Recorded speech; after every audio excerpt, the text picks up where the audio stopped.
ये जो कर्म है अद्भुत चीज़ है। कर्म को करने की स्वतंत्रता भगवान ने हमें दी है, पर उसके परिणामों को चुनने की पराधीनता है।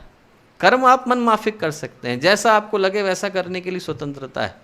दुर्योधन बुरा कर्म करता है तो प्रकृति रोकने के लिए नहीं जाती, रावण बुरा कर्म करता है तो प्रकृति टोकने के लिए नहीं जाती, दुशासन बुरा कर्म करता है तो प्रकृति रोकने के लिए नहीं जाती।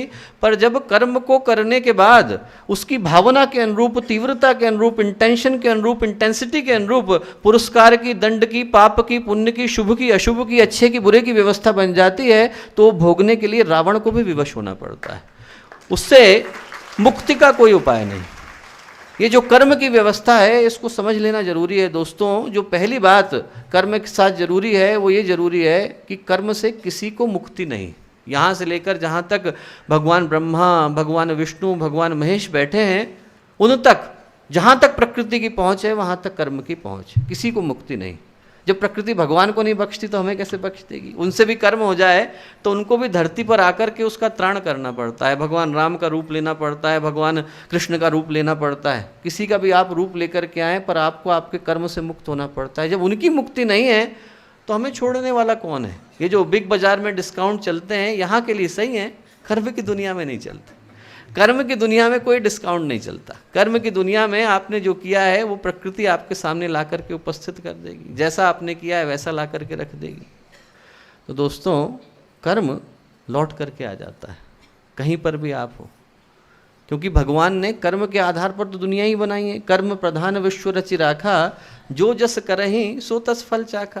कर्म के अनुसार इस दुनिया को भगवान ने बनाया है, जो जैसा करता है वैसा भुगतना पड़ता है। जब तक कर्म है तब तक संसार में जन्म लेना पड़ता है। जैसे ही व्यक्ति मुक्त हो जाता है तब उसको बोलते हैं कर्म मुक्त। इसीलिए बोलते हैं कर्म से मुक्त, कि जैसे ही वो कर्म से मुक्त हो गया उसके बाद उसका इस सृष्टि में, संसार में आने का कोई कारण नहीं रह जाता। वो मुक्त हो गया है, उसके बंधन शेष नहीं रह गए, वो चला जाएगा। कर्म प्रधान विश्व रचि राखा, जो जस करहि सो तस फल चाखा, कि जैसा किया है वैसा आपको भुगतना पड़ेगा। बोया पेड़ बबूल का आम कहाँ से होए, बबूल बोया था आम कहाँ से हो जाएगा। जब हम लोगों के जीवन में कष्ट आते हैं तो भूल जाते हैं कि उस समय में वो दुष्प्रवृत्तियाँ बोई तो हम नहीं थी, वो दुष्भावनाएं बोई तो हम नहीं थी, वो कर्म हमसे ही तो हुए थे, लौट करके हमारे सामने आ रहे हैं।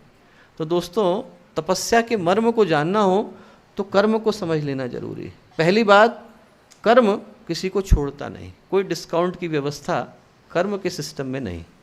दूसरी बात, कर्म आपको ढूंढ लेगा, आपको कर्म को ढूंढने की आवश्यकता नहीं। ऐसा नहीं है कि कर्म कहीं बैठा हुआ है ऑफिस खोल करके कि दिल्ली में करोल बाग में आ जाइए साहब, वहाँ पर जो है हमारा ऑफिस है और आप मिल लीजिए और फिर हम लोग कोई नेगोशिएशन कर लेंगे, थोड़ा हम आपको दे देंगे, थोड़ा आप हमें दे देना, घूस खिला करके, और कर्म आपको आधा करना पड़ेगा। ऐसा सिस्टम कर्म की दुनिया में नहीं। कर्म आपके पास आ जाता है। दुनिया के किसी भी कोने में आप हो, किसी भी लोक में हो, किसी भी जगह पर हो, कहीं पर भी प्राणी बने हुए हो, भगवान आपके कर्मों को आपके पास पहुंचा देंगे। प्रकृति की व्यवस्था है कि वो आपके पास ले आती। महाभारत में वेदव्यास ऋषि ने इसीलिए कहा है कि यथा धेनु सहस्रेषु वत्सो गच्छति मातरः, जिस तरीके से गाय का बछड़ा हजारों गायों में अपनी माँ को ढूंढ लेता है, यथा धेनु सहस्रेषु वत्सो गच्छति मातरः तदा यच्च कृतम कर्म कर्तारम अधिगच्छति, उसी तरीके से किया गया कर्म अपने कर्ता को ढूंढ लेता है। उसको कोई प्रयास नहीं करना पड़ता, वो वहीं आ जाएगा। जहाँ पर आप हैं वहीं पर कर्म पहुँच जाएगा, वहीं पर दस्तक दे देगा कि अब हम पक गए हैं, प्रारब्ध बन गए हैं, अब आप हमें ले लीजिए। जिस दिन कर्म पक जाता है प्रारब्ध कहलाता है। प्रारब्ध जीवन में घटना बन करके उपस्थित हो जाता है। आदमी एकदम से अपने सामने सुख को पाता है, दुख को पाता है। कर्म की व्यवस्था है। एक